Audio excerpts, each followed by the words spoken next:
Caminhões americanos correram dia e noite, ignorando risos céticos. A estrada se transformou em uma ponte de aço-borracha, uma artéria vital projetada para um único propósito: manter o avanço blindado aliado sempre faminto de combustível.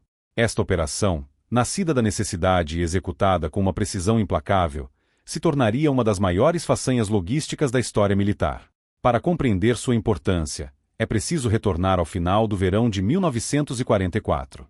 Após semanas de combates brutais e estáticos nos campos da Normandia, as forças aliadas finalmente romperam as defesas alemãs na Operação Cobra, no final de julho. O que se seguiu foi um avanço de uma velocidade sem precedentes. Unidades como o Terceiro Exército do general George S. Patton avançavam dezenas de quilômetros por dia, libertando cidades e vilas francesas em uma sucessão vertiginosa. A vitória, no entanto, gerou seu próprio e perigoso problema. A velocidade do avanço era tão grande que as linhas de abastecimento tradicionais simplesmente entraram em colapso. A infraestrutura da França estava em ruínas. Os portos, como o de Cherbourg, haviam sido sistematicamente destruídos pelos alemães em sua retirada ou estavam congestionados com a chegada de tropas e equipamentos pesados. As ferrovias, que seriam um meio ideal para transportar grandes volumes de carga, haviam sido o alvo principal dos bombardeios aéreos aliados e das ações de sabotagem da resistência francesa nos meses que antecederam o dia D. Ironicamente, o sucesso em paralisar o transporte alemão agora se voltava contra os próprios aliados.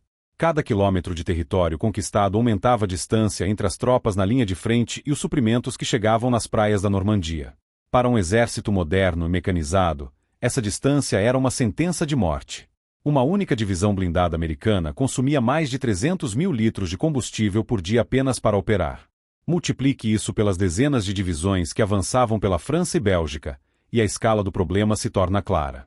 A necessidade não era apenas de combustível, mas também de munição para a artilharia, rações para os soldados, peças de reposição para os tanques e caminhões e suprimentos médicos. O alto comando alemão estava ciente dessa vulnerabilidade. Seus generais, experientes nas vastas distâncias da frente oriental, apostavam que a ofensiva aliada iria parar por si mesma. A estratégia deles era simples: recuar, estender ao máximo as linhas de suprimento inimigas e esperar que a máquina de guerra americana morresse de fome, paralisada por seus próprios tanques vazios. Foi nesse cenário de crise iminente que os planejadores aliados conceberam uma solução radical, uma resposta direta à aposta alemã. Se as ferrovias não podiam ser usadas, eles criariam uma ferrovia sobre rodas. Se os portos estavam congestionados, a carga seria movida por terra, dia e noite, sem parar. Esta solução recebeu um nome que entraria para a história: o Red Ball Express. O termo, emprestado do jargão ferroviário americano que designava cargas prioritárias, definia perfeitamente sua missão. Seria um corredor logístico rodoviário dedicado, operando 24 horas por dia, 7 dias por semana, com prioridade absoluta sobre todo o resto. Era uma tentativa monumental de transformar estradas crateradas e caminhos rurais em uma autoestrada para a vitória, uma ponte contínua de aço e borracha que ligaria a costa da Normandia às necessidades insaciáveis da frente de batalha. A questão era se tal sistema improvisado e de escala gigantesca poderia realmente funcionar. Para compreender a escala e a urgência do Red Ball Express, é preciso retornar ao final do verão de 1944. Após semanas de combates brutais e estáticos nos densos campos de sebes da Normandia, conhecidos como bocage, as forças aliadas finalmente romperam as defesas alemãs. A chave para essa mudança foi a Operação Cobra, iniciada no final de julho. Um bombardeio aéreo massivo e concentrado pulverizou as linhas de frente alemãs, permitindo que as divisões blindadas americanas explorassem a brecha. O que se seguiu foi um avanço de uma velocidade sem precedentes na frente ocidental. Unidades como o Terceiro Exército do general George S. Patton avançavam dezenas de quilômetros por dia, contornando bolsões de resistência e penetrando profundamente no território francês. A libertação de Paris, em 25 de agosto, foi o símbolo desse triunfo, mas representava apenas uma fração do território que estava sendo rapidamente reconquistado. A vitória, no entanto, gerou seu próprio e perigoso problema. A velocidade do avanço era tão grande que as linhas de abastecimento tradicionais simplesmente entraram em colapso. A infraestrutura da França estava em ruínas, em grande parte como resultado direto da estratégia aliada pré-invasão.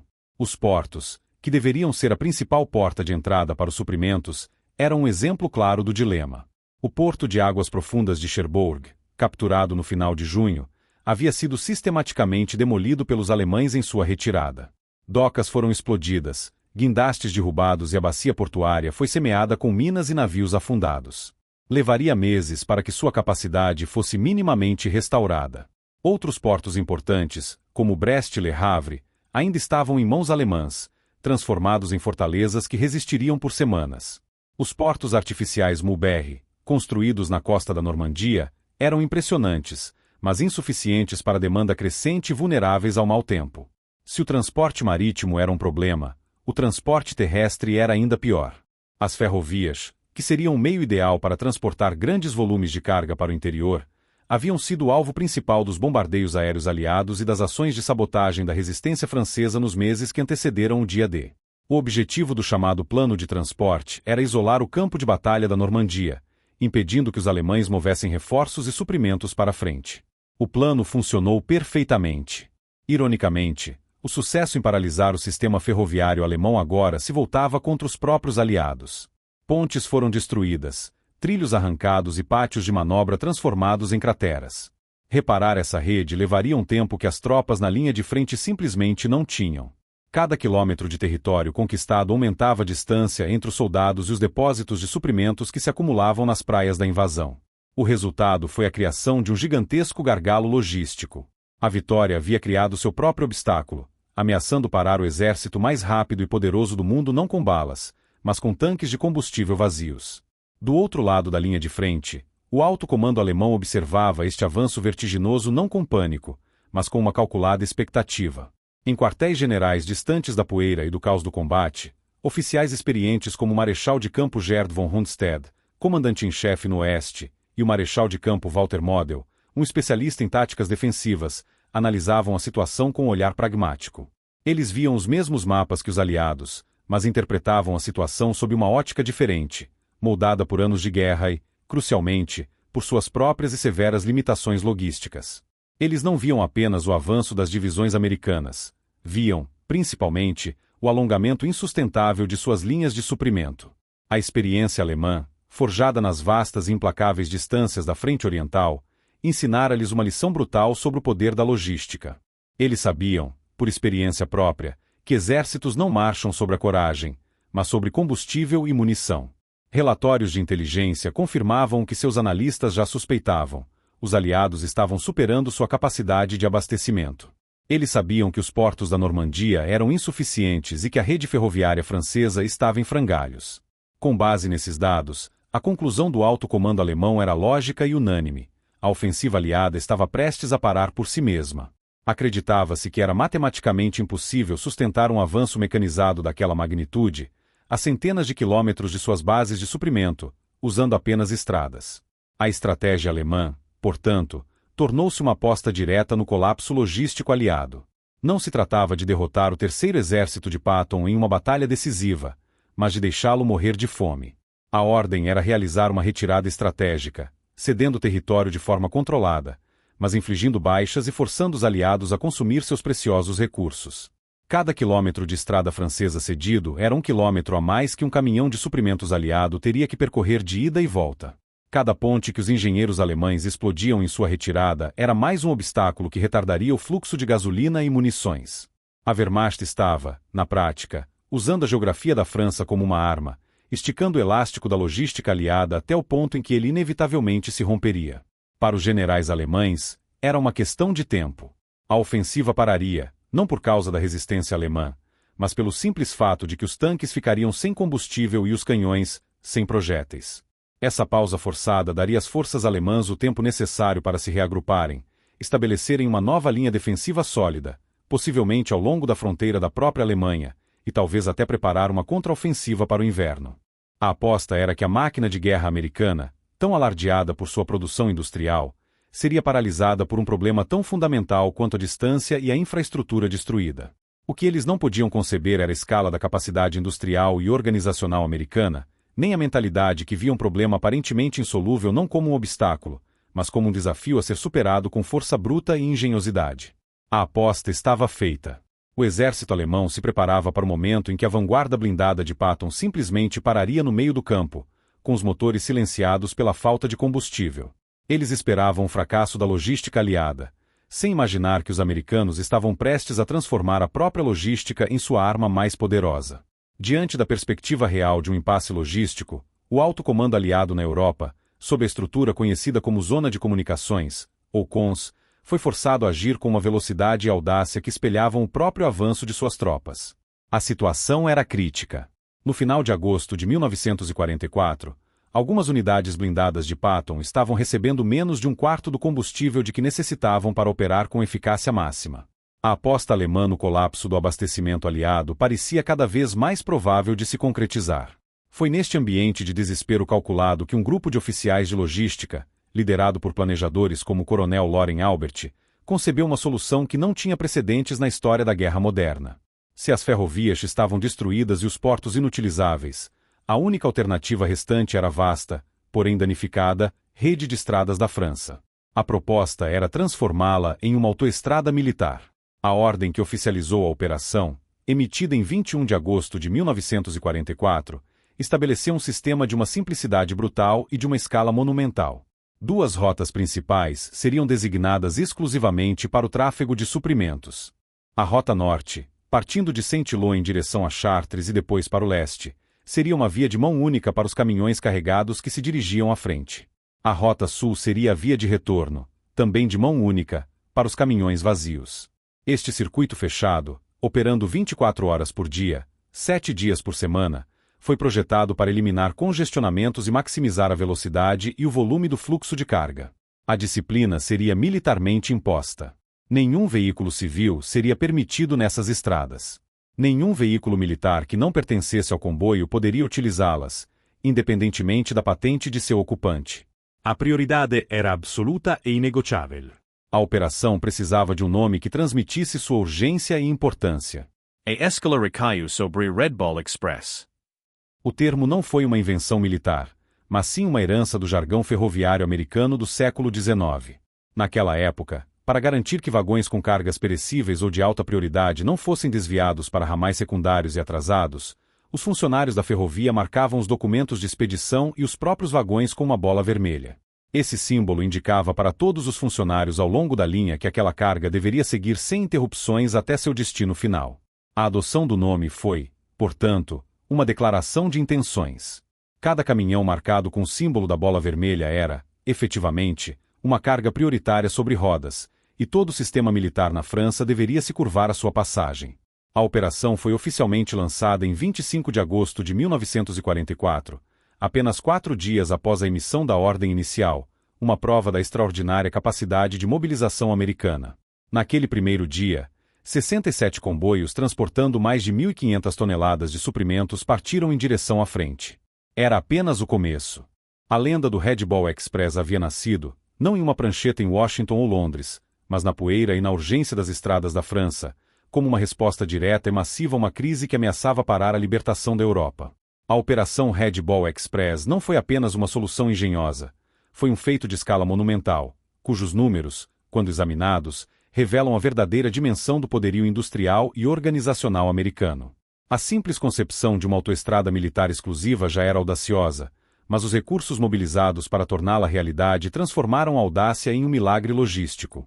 No auge de sua operação, o sistema contava com 5.958 veículos dedicados. A esmagadora maioria era composta pelo robusto e onipresente caminhão GMC CCKW de 2,5 toneladas, apelidado de Deus Sende a Alf, a espinha dorsal do transporte do exército americano. Contando reboques e veículos de apoio, como caminhões-tanque e guinchos, a frota total superava facilmente os 6.000 veículos, formando uma serpente de aço e borracha que se estendia por centenas de quilômetros. O verdadeiro impacto, no entanto, residia no volume de carga transportado.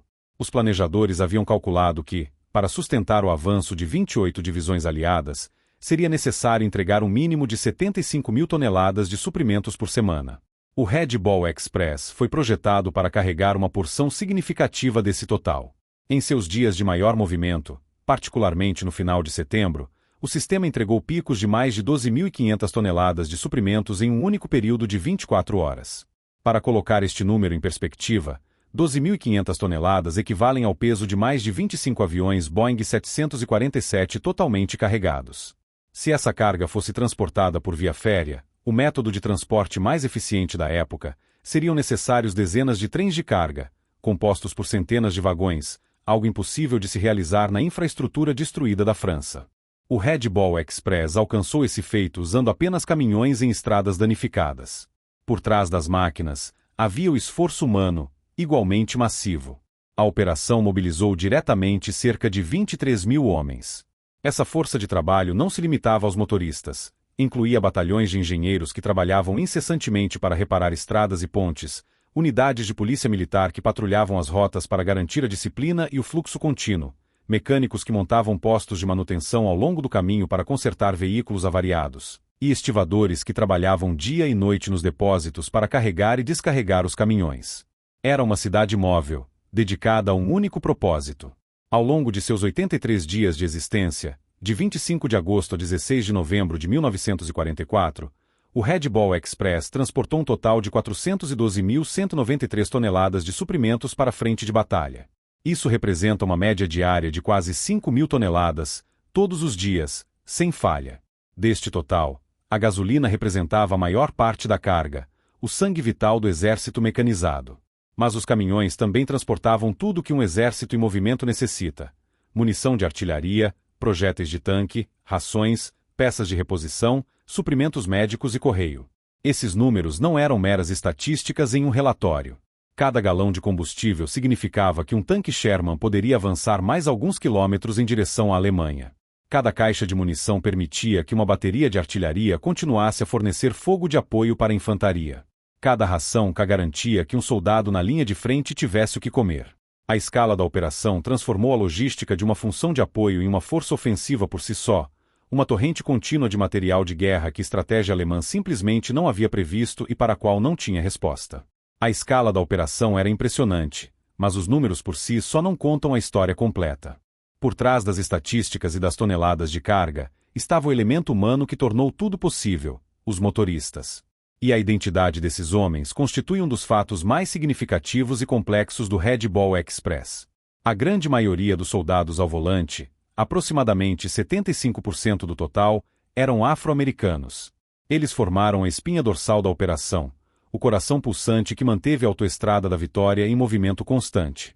Para entender por que essa tarefa crucial coube a eles, é preciso examinar a estrutura do Exército dos Estados Unidos em 1944. Era uma instituição rigidamente segregada. A política oficial do Departamento de Guerra relegava a maioria dos soldados negros a unidades de serviço e apoio, como o Corpo de Intendência, Quartermaster Corps, e o Corpo de Transportes, Transportation Corps. Funções de combate na linha de frente, especialmente na infantaria e em unidades blindadas, eram, com raras exceções, reservadas para soldados brancos. Essa política era baseada em preconceitos raciais profundamente enraizados, que questionavam a capacidade e a coragem dos soldados negros para o combate direto. Como resultado, quando a crise logística explodiu e a necessidade de milhares de motoristas se tornou a prioridade máxima, o exército se voltou para as unidades que já possuía, as companhias de transporte majoritariamente negras. Esses homens, que haviam se alistado para lutar pela liberdade, receberam a tarefa de dirigir. E eles a executaram com uma dedicação e uma eficiência que desafiavam as circunstâncias. Dia e noite, enfrentando estradas perigosas e exaustão extrema, eles garantiram que os suprimentos chegassem ao seu destino. A sua contribuição não era secundária, era fundamental. Sem o seu trabalho incansável, os tanques de Patton teriam parado, a artilharia teria silenciado e todo o avanço aliado na França teria estagnado, exatamente como o alto comando alemão havia previsto. Eles se tornaram, na prática, uma força de combate logística, travando uma guerra contra a distância, o tempo e a fadiga. Essa situação criava um profundo paradoxo. Ao dirigirem por vilas e cidades francesas recém-libertadas, esses motoristas eram frequentemente recebidos como heróis pela população local, que não fazia distinção de cor ao celebrar seus libertadores. No entanto, dentro de sua própria estrutura militar, eles continuavam a enfrentar a segregação. Eles recebiam ordens de oficiais brancos, dormiam em alojamentos separados quando fora da estrada e, em muitas áreas de retaguarda, comiam em refeitórios segregados. Estavam arriscando suas vidas para derrotar a ideologia racista da Alemanha nazista, enquanto serviam em um exército que praticava sua própria forma de discriminação racial. Eram heróis anônimos, não apenas porque seus nomes se perderam na vastidão da operação, mas porque seu papel crucial foi frequentemente subestimado e ofuscado pelas narrativas de combate mais tradicionais. O Red Ball Express não foi apenas uma façanha de engenharia e organização. Foi um testemunho da resiliência e do profissionalismo de milhares de soldados afro-americanos que, apesar das injustiças que enfrentavam, se tornaram um motor indispensável da vitória aliada no outono de 1944. A Operação Red Ball Express não foi apenas um sistema logístico. Foi um ambiente total, uma realidade sensorial que envolvia seus participantes 24 horas por dia. Para os milhares de motoristas, mecânicos e policiais militares que viviam ao longo de suas rotas, a experiência era definida por uma paisagem sonora e olfativa única e implacável. O silêncio simplesmente deixou de existir. O som fundamental era o ronco grave e contínuo de milhares de motores GMC de 6 cilindros, uma vibração de baixa frequência que se tornava o pano de fundo constante da vida na estrada. Este zumbido onipresente era pontuado pelo rangido metálico das trocas de marcha, pelo assobio dos freios a ar e pelo som dos pneus sobre o asfalto precário ou na lama espessa das estradas secundárias. Era uma cacofonia industrial que nunca cessava, um testemunho audível do esforço monumental em andamento. Junto com o som, vinha o cheiro. O ar era pesado com odor penetrante de diesel, emanando dos escapamentos dos caminhões e dos inevitáveis derramamentos durante os reabastecimentos apressados. Esse cheiro se impregnava nos uniformes, na comida e na lona que cobria a carga. Misturava-se ao odor de óleo quente dos motores forçados ao limite e ao cheiro de borracha aquecida dos pneus. No outono chuvoso do norte da Europa, esses cheiros industriais se uniam ao aroma úmido e terroso de lona molhada, criando uma atmosfera densa e característica da operação. Era o cheiro do esforço mecânico, da combustão e da umidade constante. A experiência visual era igualmente distinta, especialmente durante a noite. A ameaça de ataques aéreos da Luftwaffe, embora diminuída, ainda era uma preocupação real. Consequentemente, a disciplina de Bleu Côte era rigorosamente aplicada. Os caminhões não podiam usar seus faróis normais. Em vez disso, eles eram equipados com as chamadas luzes de olhos de gato, que consistiam em tampas de metal que cobriam os faróis, deixando apenas 2 pequenas fendas horizontais. A luz que passava por essas fendas era suficiente para que o motorista visse alguns metros à sua frente, mas era praticamente invisível para uma aeronave voando a grande altitude. Para os motoristas, isso transformava a condução noturna em um exercício de extrema concentração e perigo. A visão era restrita a um túnel estreito de luz fraca, tornando crateras de bombas, veículos quebrados ou curvas acentuadas ameaças repentinas e mortais.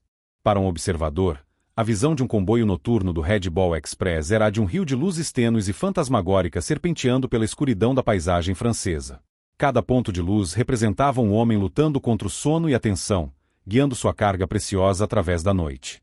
A experiência sensorial se completava no destino final, nos depósitos avançados próximos à linha de frente.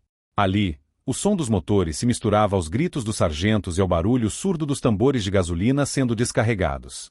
Esses tambores de metal, cada um pesando mais de 200 quilos quando cheios, eram rolados manualmente para fora da caçamba dos caminhões, seu impacto no chão ecoando pelo pátio lamacento. O cheiro de gasolina pura se juntava à mistura de diesel e lama. Esta era a sinfonia mecânica do Red Ball Express, um ambiente de som, cheiro e esforço contínuos, onde não havia silêncio, nem ar puro, nem escuridão total. Havia apenas o movimento incessante, o rugido dos motores e a entrega da carga que alimentava a guerra. Para que o Red Ball Express funcionasse como uma artéria logística contínua, era preciso mais do que caminhões e motoristas. Era necessário um sistema de disciplina militar implacável, onde as regras não eram sugestões, mas ordens absolutas, impostas a todos, sem exceção. Este sistema transformou estradas caóticas em um corredor de eficiência controlada, e sua aplicação rigorosa foi a chave para o sucesso de toda a operação. O símbolo central dessa autoridade era a própria bola vermelha. Placas circulares, pintadas com um disco vermelho vivo sobre um fundo branco, eram afixadas na frente e na traseira de cada veículo autorizado a trafegar no circuito. Naquelas estradas, essa marca simples se tornou a lei. Ela conferia ao caminhão e seu motorista uma prioridade que superava a patente, a urgência ou a missão de qualquer outro veículo. A placa vermelha não pedia passagem, ela a exigia. As regras de tráfego eram diretas e severas. A primeira e mais fundamental era a do circuito de mão única, que eliminava o risco de colisões frontais e o congestionamento causado pelo tráfego em sentido contrário. A velocidade era estritamente controlada, oficialmente limitada a não mais de 40 km por hora para evitar acidentes em estradas mal conservadas e para conservar combustível e pneus, recursos tão preciosos quanto a carga transportada. A manutenção de uma distância regulamentar de aproximadamente 55 metros entre os caminhões também era obrigatória, uma medida para prevenir colisões em cadeia e para tornar o comboio um alvo menos concentrado para ataques aéreos ou de artilharia. Talvez a regra mais severa e que melhor ilustra a mentalidade da operação fosse a proibição de paradas não autorizadas. Os motoristas tinham ordens expressas para não parar por nenhum motivo, exceto uma avaria mecânica completa ou uma ordem direta de um oficial de controle de tráfego. Se um caminhão sofresse uma avaria, o motorista tinha ordens de encostá-lo ao máximo na beira da estrada e esperar. O restante do comboio não parava. Unidades de manutenção móveis, conhecidas como troubleshooters, patrulhavam as rotas para realizar reparos rápidos ou rebocar veículos incapacitados, garantindo que o fluxo principal nunca fosse interrompido por um único obstáculo. Parar para ajudar outro motorista era uma violação punível. A aplicação dessas regras era responsabilidade do 793º Batalhão de Polícia Militar e de outras unidades de MPS designadas para a tarefa. Patrulhando em motocicletas e jipes, eles eram a autoridade visível e inflexível da estrada. Tinham o poder de remover veículos não autorizados, emitir multas por excesso de velocidade ou condução imprudente e garantir que os postos de controle e as áreas de descanso fossem operados com eficiência. Eles eram os guardiões do sistema, garantindo que a disciplina prevalecesse sobre o caos da guerra. A prioridade do Red Ball Express sobre todo o resto era absoluta e literal. Qualquer veículo que não ostentasse a placa vermelha, independentemente de sua função ou de quem estivesse a bordo, era obrigado a sair da estrada imediatamente para dar passagem ao comboio. Isso se aplicava a jipes de oficiais, ambulâncias transportando feridos que não estivessem em estado crítico, ou até mesmo veículos de combate leve se movendo entre setores. Relatos da época descrevem jipes de generais sendo forçados a sair para o acostamento lamacento pela buzina insistente de um caminhão de 2,5 toneladas. A mensagem era clara: a necessidade coletiva da frente de batalha, representada por aquele caminhão de suprimentos, superava a urgência de qualquer indivíduo ou unidade específica. Este sistema de controle rigoroso foi o que transformou um conceito logístico audacioso em uma realidade operacional. As regras da bola vermelha não eram apenas sobre controle de tráfego, era um mecanismo que garantia que a artéria vital do exército aliado nunca deixasse de pulsar. Apesar da disciplina militar e do controle rigoroso, a rota do Red Ball Express não era uma zona segura. A jornada era uma provação contínua, onde os motoristas enfrentavam uma guerra em 3 frentes distintas: contra o inimigo, contra os limites do próprio corpo e contra as estradas destruídas que serviam de palco para a operação. O trabalho exigia uma combinação de habilidade, resistência e uma aceitação diária de riscos mortais. O perigo mais evidente, embora nem sempre o mais presente, era o fogo inimigo. Embora a supremacia aérea aliada tivesse reduzido a Luftwaffe a uma sombra de seu poder anterior, ataques aéreos esporádicos ainda ocorriam, especialmente durante a noite e em áreas próximas à frente de batalha. Um caminhão solitário ou um comboio inteiro podiam se tornar alvos fáceis para um caça-bombardeiro oportunista. No entanto, a ameaça mais constante vinha do solo. Bolsões de resistência alemã haviam sido contornados e deixados para trás no rápido avanço aliado. Soldados escondidos em florestas, fazendas ou nos escombros de vilas podiam montar emboscadas. Franco-atiradores viam nos motoristas, sentados em cabines sem blindagem, alvos simples e de alto valor. Um único tiro bem colocado poderia não apenas matar o motorista, mas também fazer com que seu veículo pesado saísse da estrada, bloqueando a rota por horas. A natureza da carga amplificava o perigo. Um caminhão carregado com milhares de litros de gasolina ou toneladas de munição de artilharia era, essencialmente, uma bomba sobre rodas. Uma única bala traçante no lugar errado poderia resultar em uma explosão catastrófica, aniquilando o veículo e incendiando os que estivessem próximos. Se o inimigo era uma ameaça intermitente, a fadiga era um adversário constante e implacável. A operação funcionava 24 horas por dia, e a pressão para manter os suprimentos fluindo era imensa. Oficialmente, havia regulamento sobre períodos de descanso, mas na prática, a urgência da situação muitas vezes os tornava irrelevantes. Muitos motoristas realizavam viagens de ida e volta que podiam durar mais de 40 horas com pouco ou nenhum sono. Eles comiam rações frias ao volante e dormiam por breves momentos enquanto esperavam para carregar ou descarregar. A exaustão extrema se tornava o maior inimigo. A monotonia da estrada, combinada com o zumbido constante do motor, induzia perigosos microssonos, breves cochilos de alguns segundos dos quais o motorista nem se dava conta. A essa velocidade, alguns segundos de desatenção eram suficientes para sair da estrada, colidir com uma árvore ou bater na traseira do caminhão da frente. Para muitos veteranos do Red Ball Express, a luta contra o próprio sono era a batalha mais difícil e aterrorizante de todas. A fadiga era um inimigo mais presente e letal do que a própria Wehrmacht. Finalmente, havia a própria estrada. A infraestrutura da França estava em ruínas, em grande parte devido aos bombardeios aliados que precederam a invasão. As estradas que os caminhões do Red Ball Express utilizavam estavam repletas de crateras de bombas, algumas tão grandes que podiam engolir a frente de um caminhão. Pontes haviam sido explodidas, forçando a construção de desvios precários ou a travessia lenta por pontes de pontões montadas pelos engenheiros. A lama do outono transformava trechos de terra em atoleiros traiçoeiros, e os destroços de veículos militares destruídos, tanto alemães quanto aliados, eram obstáculos constantes. Essas condições não apenas tornavam a condução perigosa, mas também causavam um desgaste brutal nos veículos. Pneus estouravam com frequência, suspensões quebravam e eixos se partiam sob o esforço contínuo. De acordo com a regra de não parar, um caminhão quebrado significava que o motorista ficava isolado, um alvo vulnerável na beira da estrada, até que uma equipe de manutenção pudesse alcançá-lo. Cada entrega bem-sucedida não era apenas uma vitória logística, mas uma vitória pessoal sobre perigos constantes e multifacetados, conquistada na intersecção do fogo inimigo, da exaustão humana e da infraestrutura destruída. Se os caminhões eram o esqueleto e os motoristas o sistema nervoso do Red Ball Express, a carga que transportavam era o sangue e o oxigênio que mantinham vivo o corpo do exército aliado. O conteúdo daqueles milhares de veículos representava a totalidade das necessidades de uma máquina de guerra moderna, uma lista de demandas que ia do combustível que movia os tanques à correspondência que sustentava o moral dos soldados. A operação não transportava apenas suprimentos, ela entregava a própria capacidade de lutar. De todos os itens transportados, a gasolina era, sem dúvida, o mais crítico. A Segunda Guerra Mundial na Europa Ocidental era, em sua essência, uma guerra de mobilidade, e a vantagem aliada residia em seu poderio mecanizado. Contudo, essa força era totalmente dependente de um fluxo contínuo de combustível. Uma única divisão blindada americana, como as que compunham a vanguarda do Terceiro Exército de Patton, podia consumir mais de 300 mil litros de gasolina em um único dia de operações ofensivas. Um tanque Sherman, o pilar das forças blindadas, tinha uma eficiência de consumo baixíssima, necessitando de galões de combustível para percorrer poucos quilômetros. Sem gasolina, esses tanques se tornavam caixões de aço estáticos, vulneráveis à artilharia e às armas antitanque alemãs. Para a Terceira Armada de Patton, que baseava sua doutrina na velocidade e em manobras de flanco audaciosas, a gasolina não era apenas um recurso, era o sangue que mantinha seu coração blindado bombeando. Os tambores de metal, descarregados com urgência nos depósitos avançados, eram a garantia de que o avanço do dia seguinte seria possível. Igualmente vital era a munição.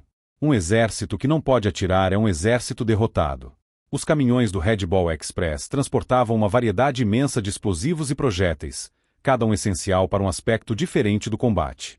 Havia as pesadas granadas de artilharia de 105 e 155 milímetros, que permitiam que as baterias americanas silenciassem as posições inimigas e apoiassem os ataques da infantaria. Havia os projéteis perfurantes para os tanques Sherman, necessários para engajar os blindados alemães. Havia as caixas de cintos de munição para as metralhadoras calibre .50 e .30, que forneciam um poder de fogo supressivo essencial. E, claro, havia milhões de cartuchos para os fuzis M1 Garand soldados de infantaria. Cada caixa de munição descarregada na frente de batalha se traduzia diretamente em poder de fogo, a capacidade de responder ao inimigo e de impor a própria vontade no campo de batalha. Mas a lista não terminava aí. A guerra moderna exigia muito mais do que apenas combustível e balas. Os caminhões também transportavam rações, como as famosas rações K&C, garantindo que os soldados tivessem a nutrição mínima para continuar lutando em condições extenuantes. Levavam peças de reposição de todos os tipos, lagartas de tanque, pneus para jipes, motores de caminhão, canos de metralhadora. Um exército mecanizado em constante movimento sofre um desgaste brutal, e a capacidade de realizar reparos rápidos no campo era crucial. Além disso, a carga incluía suprimentos médicos vitais, como plasma sanguíneo, bandagens, sulfo em pó e morfina, que salvavam as vidas dos feridos nos postos de socorro avançados. Até mesmo o correio, com cartas de casa, viajava nas caçambas desses caminhões, um item de baixo peso, mas de valor imensurável para o moral das tropas. A chegada de um caminhão do Red Ball a um depósito na linha de frente era, portanto, um evento de importância capital. Significava que os tanques seriam reabastecidos, muitas vezes diretamente da mangueira de um caminhão-tanque, que a artilharia teria munição para a próxima barragem e que os soldados teriam o que comer. Cada item entregue era uma peça de um quebra-cabeça complexo, a transformação da produção industrial americana em poder de combate tangível, bem onde ele era mais necessário. O sucesso da Operação Red Ball Express não era um dado abstrato, medido apenas em toneladas e galões nos relatórios do quartel-general.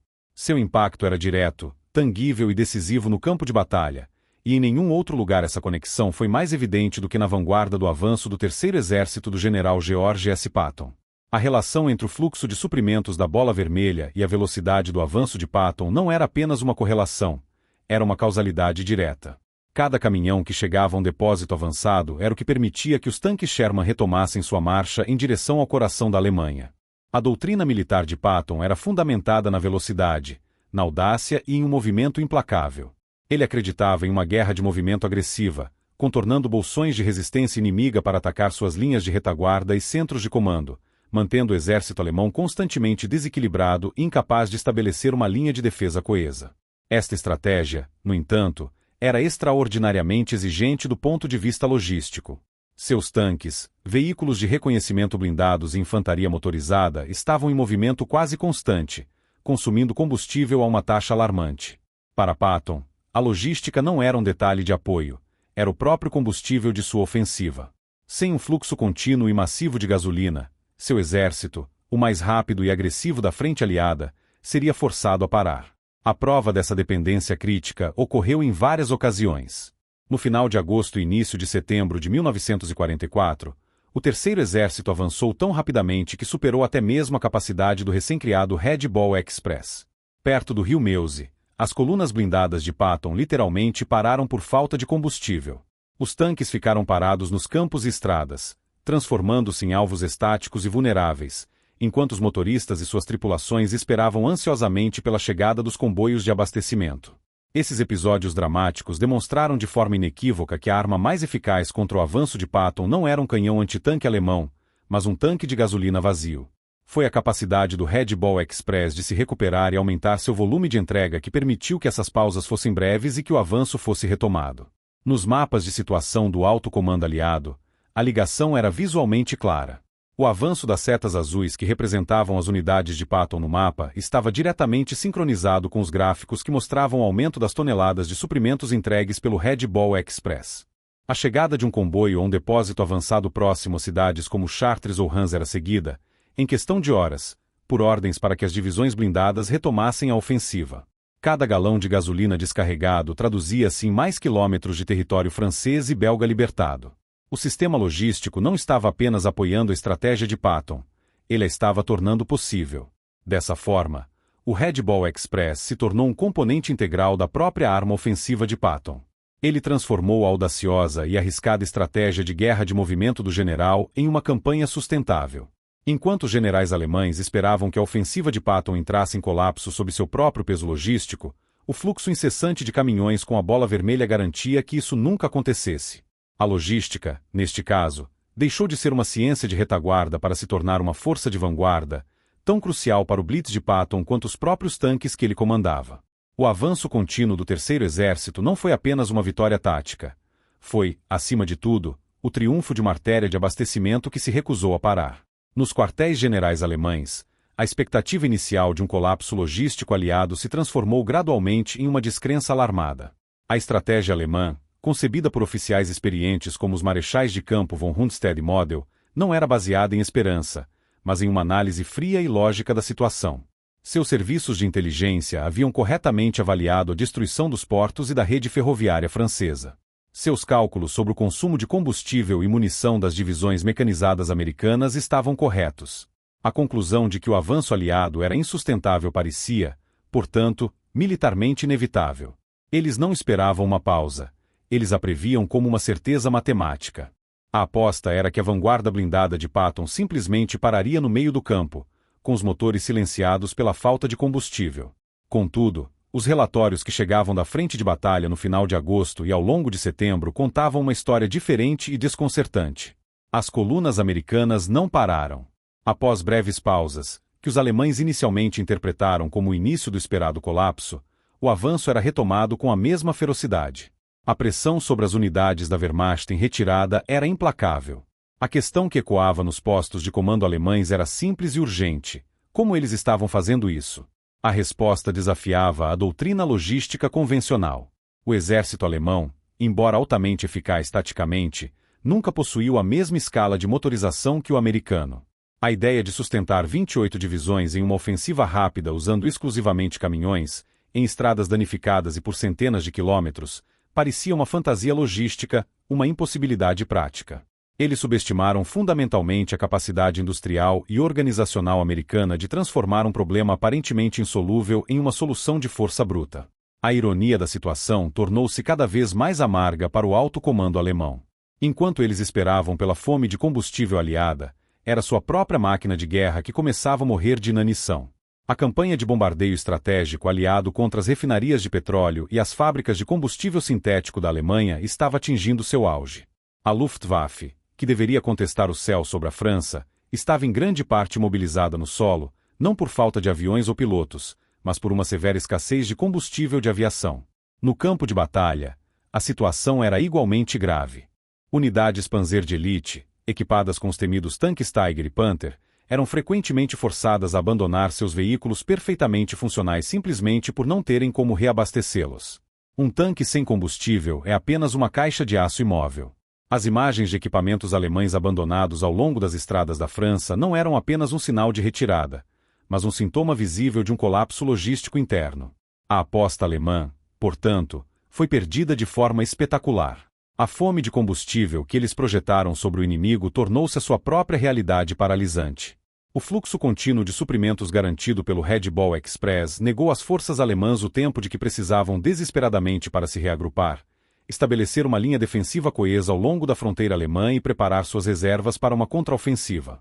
A pressão constante mantida pelos exércitos aliados, sempre bem abastecidos, significava que os alemães estavam sempre reagindo, sempre em desvantagem.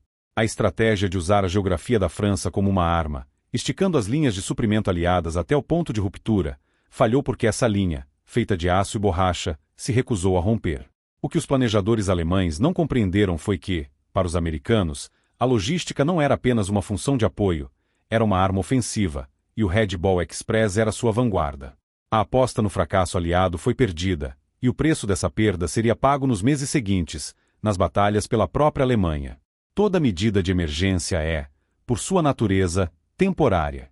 O Red Ball Express, nascido da crise e sustentado pela urgência, não foi exceção.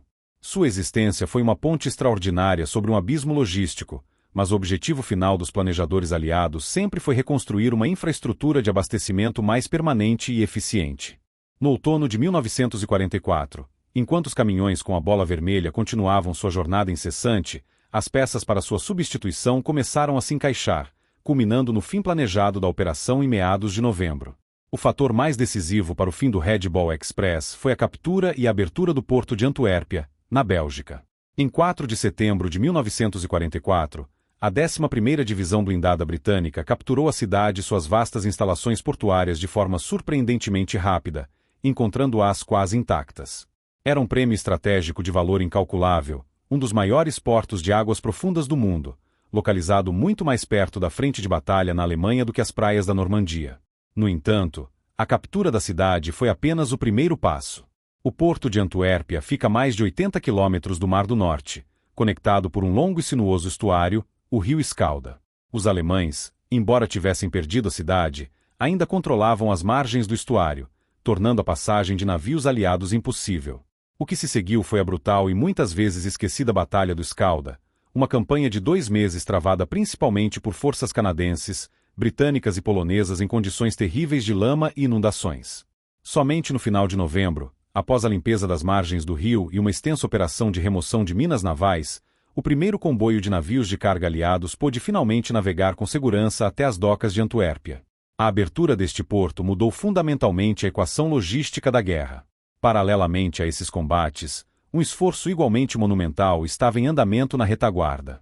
Batalhões do Corpo de Engenheiros do Exército Americano e unidades especializadas em ferrovias trabalharam sem cessar para reparar a rede ferroviária francesa e belga, que havia sido sistematicamente destruída pelos próprios bombardeios aliados antes do dia D. A tarefa era hercúlea, envolvendo a reconstrução de centenas de pontes, A substituição de quilômetros de trilhos retorcidos e a limpeza de pátios de manobra que haviam sido transformados em campos de crateras. Lentamente, mas de forma constante, a rede ferroviária foi sendo trazida de volta à vida. No início de novembro, linhas cruciais que ligavam o porto de Cherbourg e outros pontos de desembarque a depósitos avançados perto da frente já estavam operacionais. O transporte ferroviário, embora mais lento para ser restabelecido, era infinitamente mais eficiente para o transporte de cargas pesadas a granel. Um único trem de carga podia transportar o equivalente a centenas de caminhões, consumindo muito menos combustível e mão de obra no processo. Com a iminente abertura do porto de Antuérpia e o restabelecimento de uma capacidade ferroviária significativa, a necessidade de uma solução de emergência como o Red Ball Express diminuiu drasticamente. A operação, que havia sido projetada para durar apenas algumas semanas, estendeu-se por 83 dias de serviço contínuo e exaustivo. Em 16 de novembro de 1944, o Red Ball Express foi oficialmente desativado. A missão estava cumprida. Não foi um fim por fracasso, mas sim por sucesso. A operação cumpriu seu propósito impossível, preencheu a lacuna crítica no abastecimento, manteve o avanço aliado em movimento e deu aos engenheiros e tropas de combate o tempo necessário para estabelecer uma linha de vida logística mais sustentável. Os caminhões e motoristas foram então redesignados para outras tarefas de transporte, mais localizadas e menos centralizadas. Os pátios, antes repletos do barulho incessante de motores, gradualmente silenciaram. O caminhão solitário com a placa vermelha, estacionado em um canto, tornou-se o símbolo silencioso de uma vitória sobre rodas, uma medida temporária que deixou um legado permanente na história da guerra. O impacto do Red Ball Express transcende as estatísticas de sua operação. Sua consequência mais direta e decisiva foi a manutenção de uma janela operacional contínua para as forças aliadas durante um período crítico da campanha na Europa. A vitória no campo de batalha moderno não depende apenas da coragem dos soldados ou da genialidade dos generais. Ela depende, fundamentalmente, da capacidade de sustentar o combate. Foi exatamente isso que o Red Ball Express garantiu. Ao assegurar que as unidades na linha de frente nunca ficassem sem combustível para seus tanques ou munição para sua artilharia, a operação permitiu que a pressão sobre o exército alemão fosse constante, implacável e ininterrupta. Esta capacidade de manter a iniciativa foi uma vantagem estratégica de valor incalculável. Para a Wehrmacht, cada dia de calmaria no fronte era uma oportunidade preciosa para se reorganizar, para trazer reforços, para cavar novas posições defensivas e para planejar contra-ataques. A estratégia alemã no outono de 1944 contava com a ocorrência de pausas operacionais forçadas do lado aliado, pausas que seriam impostas pelo colapso logístico que eles consideravam inevitável. O Red Ball Express negou-lhes essa oportunidade. Não houve pausas significativas. O avanço, embora por vezes mais lento, nunca parou completamente. As divisões alemãs, já desgastadas e com falta de suprimentos, foram forçadas a lutar continuamente em retirada, sem tempo para se recuperar ou estabelecer uma defesa coesa antes da fronteira da própria Alemanha. A pressão incessante desgastou suas forças, quebrou seu moral e acelerou seu eventual colapso. Neste contexto, a logística deixou de ser uma função de apoio para se tornar um componente ativo da estratégia ofensiva. A relação entre o trabalho dos motoristas do Red Ball Express e as vitórias táticas das unidades de combate tornou-se indissociável. Cada galão de gasolina entregue não era apenas um item em um inventário, era a energia que movia um tanque Sherman mais 1 quilômetro em direção ao inimigo. Cada projétil de artilharia transportado não era apenas carga. Era o poder de fogo que silenciava uma posição de metralhadora alemã, salvando vidas de soldados de infantaria. A operação demonstrou, de forma inequívoca, que a capacidade de mover suprimentos com rapidez e em grande volume era tão decisiva quanto qualquer manobra tática no campo de batalha. A logística transformou-se em uma arma, uma manifestação da força industrial americana que podia ser projetada diretamente sobre o inimigo a centenas de quilômetros de distância. Esta vitória sobre rodas foi, em essência, a validação de uma filosofia de guerra. Ela provou que a capacidade de superar desafios logísticos com organização, engenhosidade e uma aplicação massiva de recursos era uma vantagem assimétrica que o eixo simplesmente não conseguia igualar. Enquanto as forças alemãs eram cada vez mais paralisadas por suas próprias deficiências de abastecimento, os exércitos aliados continuavam a se mover, a lutar e a vencer, alimentados por uma artéria de aço e borracha que se recusava a falhar. O sucesso do Red Ball Express garantiu que a janela operacional americana permanecesse aberta, permitindo que a campanha para libertar a Europa e derrotar a Alemanha nazista prosseguisse sem perder seu ímpeto vital. A frente de batalha não parou porque, na retaguarda, as rodas nunca pararam de girar. A história do Red Bull Express, em última análise, a história de como uma função de retaguarda se tornou uma força de vanguarda. A capacidade de mobilizar milhares de veículos e homens, e de sustentá-los em operação contínua sob condições extremas, não foi apenas um feito de organização. Foi a aplicação direta do poderio industrial como um instrumento de combate.